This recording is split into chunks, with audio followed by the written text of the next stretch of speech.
Hello, this is MA, and I am so excited by this hashtag, pairing my reads, that Michele started at Boho Tarot, and actually I came across Candy Soul and Soils VR first, and then I started running to watch everyone's responses, but before I watch them all, I'm going to do one here. I have way too large a stack next to me and way too much to say, so this may be 2 videos. So I'm just going to dig right in. Okay, I am going to start off with the Medieval Europe Tarot. And I'm starting with this one because I don't have the physical books. Okay, so I have the Medieval Europe Tarot. This thing is over the top. The colors, the explosions, all the extra planetary cards, like image upon image upon image. I love it. It's lush. It's kind of crazy, kind of funny. The 2 books I'm going to suggest to go with this are neither of them are funny. Okay. I don't have a physical copy of either at this time, but the first one is Kristin Lavransdatter by Sigrid Undset. This is a giant, epic, sprawling tale of medieval Norway. It was written in the 1920s. I believe she won the Nobel for it in the late 20s. It's fabulous. It's a big, chunky honker of a book. It also, her family was anthropologists, I believe, and it does have some of that overlay of pagan beliefs and practices overlapping with the incoming Christianity. So folks who love tarot may enjoy that as well. And then a slightly more contemporary book is Matrix by Lauren Groff. This takes place in a medieval cloistered convent. And it's quite delightful. So I would recommend either of those books to pair with that deck or to just go and read. I am also going to mention some of mine are slightly cheaters because they are not all fiction. I have a few non-fictions in the mix. So the next deck I have is the Herbcrafter, which I've talked about before how much I enjoy it. I enjoy the guidebook. I have come to notice that the images themselves have stories. Even if I don't know the plants, there's enough imagery to be able to read with the deck. I love how that has opened up for me over time. And the book I'm pairing with that is this book of essays by Robin Wall Kimmerer called Braiding Sweetgrass. And what I think this has in common with the Herbcrafters, not just that this is about botany. The author is a botanist and lives in upstate New York, is also a Native American woman. And both of these decks have a stress on the importance of a reciprocal relationship with nature and stewardship and responsibility, not just harvesting, but harvesting responsibly, harvesting that, and sometimes can actually benefit the plants when done properly. And I just really recommend this book. I think it is a great read, whether or not you have the Herbcrafters Tarot. Okay, next I have stuck in this bag the Sacred Sisterhood deck. This is a female-based or female-presenting-based deck. It is a nice Rider-Waite clone. It reads quite nicely, I think, right out of the box. So that's how I've used it, just kind of a RWS alternative. It's feels natural in its diversity. It's very same-sex or queer relationship friendly. Just a nice usable deck. And I am pairing that with Tipping the Velvet by Sarah Waters. This is a fiction. It's a novel, came out quite a while ago at this point, maybe 20 years ago. It is a rollicking, sexy time. For one thing, it is about, various relationships between women. Supportive, some not supportive, women being together, women hiding from each other, women, and all women engaging in activism. It takes place in the Victorian era in London. And I love it. I think it goes with that deck. Ta-da! Next up, in my little pouchy, I have got the pocket version of the Next World Tarot. And I usually think of this deck. What did I call it? Post-apocalyptic optimism is how I look at this desk. It's like a world rebuilding atmosphere. And I could not think of a better pick to go with that than Station 11 by Emily St. John Mandel. I read this quite a while before the pandemic came out. I would have said during the pandemic not to pick this up because the first 2 chapters are quite striking. Long and short of it, there is a global and devastating, rapidly spreading, very fatal pandemic that wipes out a large portion of the global population. That is not gone through in excruciating detail at the beginning, but it is quite a devastating couple of chapters. But what the book focuses on is the rebuilding of society. It takes place 15 years after the pandemic has swept through the world, and it follows a small troupe of actors that goes between settlements of an altered world performing Shakespeare and music for scattered communities of survivors. Written on their caravan and tattooed on the main character's arm is a line from Star Trek, because survival is insufficient. So I think that's a great pairing. This book really deals with like the importance of culture and how humans gravitate toward building culture and arts. And it's a good read. Okay, next up, The Witch's Wisdom by Phyllis Kerouac. I'm not even going to open the box. It's too lumpy. My pick for that, and this is because of the way The Witch's Wisdom has a backwards fool's journey from the world to the fool, where the fool is the result of the journey. I'm going to pair this with The Dharma Bums by Jack Kerouac for a couple of reasons. This book was recommended to me 1,000 years ago when I was a young person by someone who it was a friend of mine who just saw that seeker in me that hadn't known it was there and recommended this book. And Jack Kerouac is from Lowell, Massachusetts, French-Canadian family coming from a factory town. That town is very close to where I grew up and was born, which was also a French-Canadian community, a lot of French-speaking people and factory work.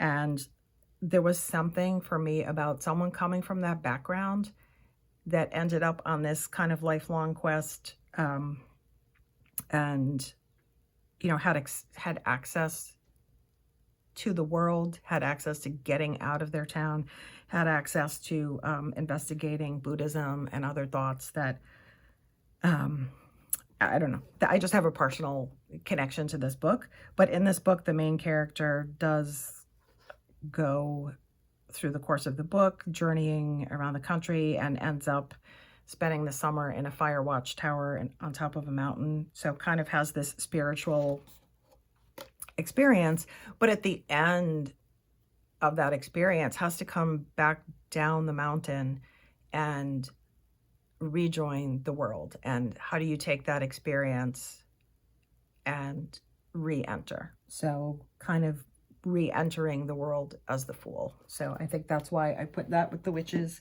Wisdom. Okay. Whew. Next up, Abstract Futures. I've talked about this deck several times. It's by an artist collective called Hilma's Ghost, which is a nod to Hilma of Klimt. It's completely abstract, colorful, feminist group of, collective of artists. And I have paired that with a novel by Jeanette Winterson called Art and Lies. This is probably the most experimental piece of writing of hers that I have read. I'll give you a short synopsis. This novel brings together 3 apparently disparate figures on a single day in a single place, a high-speed train hurtling through the present or near future, though the book itself ranges freely over the centuries. So there's one point of view as an ex-priest that's now a surgeon, a man whose humanity has been sacrificed to intellect, a character named Picasso, a young woman cast out by family that drove her to madness and comforted only by painting, and Sappho, the ghost of Sappho, is riding the train as well. And also I think Jeanette Winterson, I think she may even think of herself as continuing the lineage of Virginia Woolf. So I think that the way that this deck is looking back at Hilma of Klimt and Jeanette Winterson is engaged with the legacy of Virginia Woolf. I stand by that pairing. I stand by it. Okay. Oh, darn, I lost my sheet. Okay, the next deck I have up is the Vampire Tarot. Substitute any vampire themed tarot you may have or be interested in for this. It doesn't matter which vampire tarot we're talking about. I will put this in the link because I lost my little sheet of paper. I have 2 recommendations that I don't own and then one that's in my hand. I'll show you. So the first recommendation is probably kind of obvious, and that would be Dracula. However, I am going to offer you a new way to consume Dracula that I am enjoying because, to be honest, I have never read that book. So there's a project called Dracula Daily. The book Dracula is written as a series of diary entries, letters, pieces of writing that each have a date and are from various points of view. And Dracula Daily is emailing in real time the page or pages from Dracula that correspond to today's date. So it started in May, and I believe it runs through November. You can also just go on the website and read the archives, but I'm finding it kind of fun to read a couple of entries from Dracula and then kind of forget about it. And then 2 weeks later, all of a sudden, I get another installment. So I totally recommend that. And then the other 2 books I recommend are things that kind of move away from the kind of standard pale Victorian waning,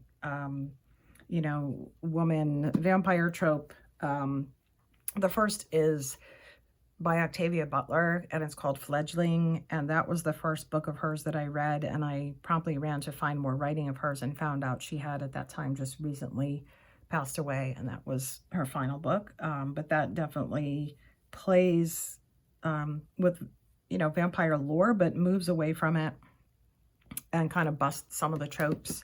And similarly, the other one is the Gilda stories by Jewelle Gomez. Another great, I just love this book a lot.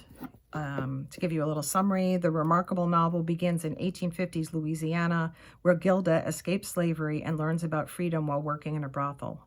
After being initiated into eternal life as one who shares the blood by 2 women there, Gilda spends the next 200 years searching for a place to call home. So highly recommended, whether or not you have a vampire deck, if you enjoy vampire lore and want to kind of, get some new perspectives if you haven't read those books, I highly recommend. Okay, next, Nicoletta Ceccoli Tarot. I will say when I first got this deck, I didn't get it, right? I was like, I'm not sure what's going on here. I heard people say, yeah, creepy, but then someone was saying they thought it was a little perverted. I don't know. That was someone else's joke, but it had me kind of scratching my head going, how do I feel about this deck? What I ultimately came to experience with this deck is, and this is a card that's a good sample of that. This deck for me personifies the feeling of living in a female body at various times of transformation throughout life, including, adolescence and puberty. I am someone, I have had 2 children. So, the body during pregnancy, I have experienced menopause. I've experienced cancer and chemotherapy. So this deck to me, once I put that lens on it, it made sense because I don't think of the cards now as trying to be narrative, but more as a feeling of, this is what, how do I explain this? Yeah, of body chemistry just taking you on a ride that you don't know how to express. And I feel like these cards express that for me. That's how I see that book. So what am I going to pair this with, you might ask? Well, I decided it goes with Little Women, or that Little Women goes with this deck. And these are, you know, the characters in this book. If you've never read it, they're 4 sisters. They're, you know, in their early teens, or maybe, you know, about to become about 20. They're all on this verge of moving into adulthood and what their life is going to look like. But at the same time, you know, this book, look at them. They are buttoned up. They are buttoned up to the throat. They're corseted. They're prim and proper. And yet, of course, you know, with their own wild streaks that they're trying to express. And this is taking place around the 1860s, I believe, though it was written a little bit later. So I think these go together. I'm like, what was the, I'm curious, like, what was the interior of these characters? Like, we know their stories, but what did they feel like living in their bodies at that period in time? There is a little bit of, you know, very veiled and godly, goodly talk in here about becoming a woman and wifely duties and all these things, but it's very veiled, and I just find it fascinating to pair that with Ceccoli and think, you know, these are women that had no language expressible outwardly for these feelings, and what would that be like, and how did that change their lives? So we've got that. Okay, another nonfiction pick. We go with the Spirit Keepers Tarot, which I love, and I love the whole Book of Maps thing and the World Tour of Social Studies and Religions and Cultures. I have a book, it's a nonfiction book. I think it layers onto the spirit of this deck kind of nicely without negating any of the mystery. And that's this book, The Practical Neuroscience of Happiness, Love, and Wisdom, Buddha's Brain. This is really the science of what happens in the mind in the practice of meditation. And maybe I'll say more about this book in another video if I ever get around to doing more in-depth book reviews, because I think it's great. And I think it really complements this deck. It's a nice layer. It's a layer on top of the deck. Okay, 1, 2, 3 more, I think. Okay. Next deck is the Dark Goddess Tarot. I think of this deck and I think of the Dark Goddesses, and I think of the Dark Goddesses as guides or accompaniers on journeys that frequently involve descent into maybe difficult feelings, descent into various transformations. Sometimes they lead you on the descent. Sometimes they're there with you at the bottom of the descent, and sometimes they're the guides to the final outcome of the descent, whether that is like a rebirth and rising again, or whether that ultimate destination is death and beyond death. So the book that I picked to go with this is Lincoln in the Bardo by George Saunders. I love this book. I think it's beautifully written. Maybe I'll read a little synopsis. It's a little difficult to describe. So, you know, Abraham Lincoln did have a son that passed away at the age of 11. And there were newspaper reports that Lincoln had gone to the crypt to visit the boy's coffin a few times. I'm sorry if this is a little bit morbid. So from that seat of historical truth, George Saunders spins an unforgettable story of familiar love and loss that breaks free of realistic historical framework into a thrilling supernatural realm, both hilarious and terrifying. Willie Lincoln, the son, finds himself in a strange purgatory where ghosts mingle, gripe, commiserate, quarrel, and enact bizarre acts of penance. Within this transitional state, called in the Tibetan tradition the Bardo, a monumental struggle erupts over young Willie's soul. So, no goddesses, written by a man about men, and yet I think it goes with the Dark Goddess, with the sense of the Dark Goddess. Okay, this is the last one that's nonfiction.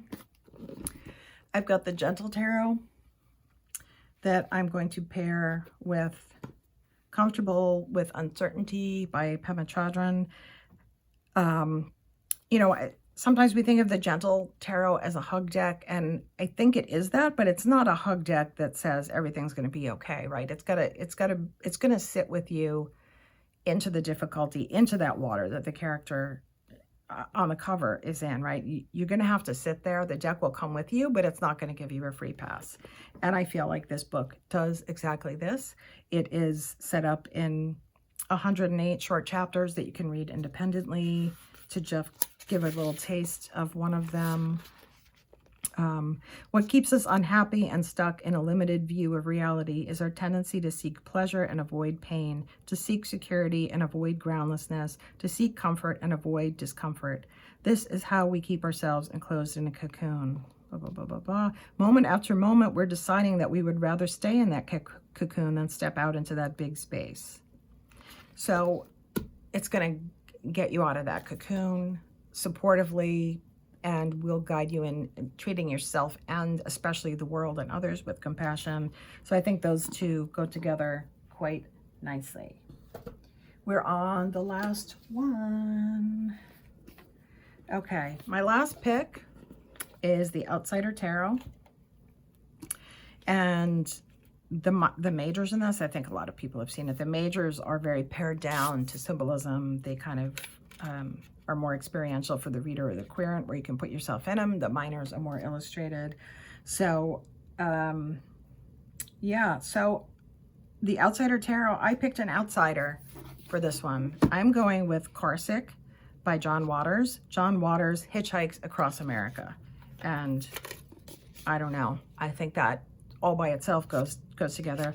So this book, I do believe he did make the actual hitchhiking trip across America, although this book is a blend of his twisted imagination and some things that may or may not have really happened. John Waters, you know, I've seen a lot of his movies. Some of them I wish I could unsee and kind of wash my eyeballs from. However, I think he's hysterical. He's a wonderful writer, and he's a huge book nut and bibliophile. Very intelligent man. John Waters is putting his life on the line, armed with wit, a pencil-thin mustache, and a cardboard sign that reads, "I'm not psycho." He is hitchhiking across America from Baltimore to San Francisco, braving lonely roads and treacherous drivers. So I think that's kind of a wacky fool's journey. So I hope I didn't talk too fast. I was just way too excited and hoping to film this before my phone shut off. I am going to type everything up in the comments in case something was unintelligible. And as always, thank you. And I hope that there are going to be a million VRs to this because it fascinates me.